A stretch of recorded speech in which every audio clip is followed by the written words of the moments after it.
आमदार अपात्रता प्रकरणाच्या निकालानंतर ठाकरे गटामध्ये अंतर्गत धुसफूस सुरू झाल्याची माहिती आहे।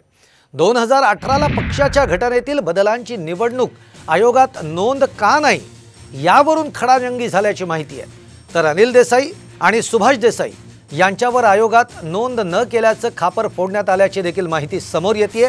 दरम्यान आमच्यामध्ये कुठलीही धुसफूस नसल्याची प्रतिक्रिया ठाकरे गटाच्या नेत्यांनी दिलेली आहे। 2018ची कागदपत्र सगळी जी निवडणूक आयोगाला दिली होती त्या सगळ्याचा रेकॉर्ड आमच्याकडे आहे। आम्ही तो सुप्रीम कोर्टात जे काही सादर करायचं ते करूच। आणि शिवसेनेत कुठली अंतर्गत धुसफूस नाही। शिवसेनेत आम्ही सगळे एकत्र लढू आणि जे काही आम्ही लढवई लोक आहोत ते शेवटपर्यंत याबाबतीत लढत राहू। आमच्याकडे काही धुसफूस नाही। महत्त्वाचं म्हणजे आज बैठकीपेक्षा सुद्धा कालच्या निकालाच्या नंतर काही लोकांना असं मनापासून वाटलं की नाही भेटलं पाहिजे, म्हणून फक्त आणि फक्त आम्ही भेटायला म्हणून आलो होतो। अशी काही बैठक वगैरे असा काही प्रकार नाही।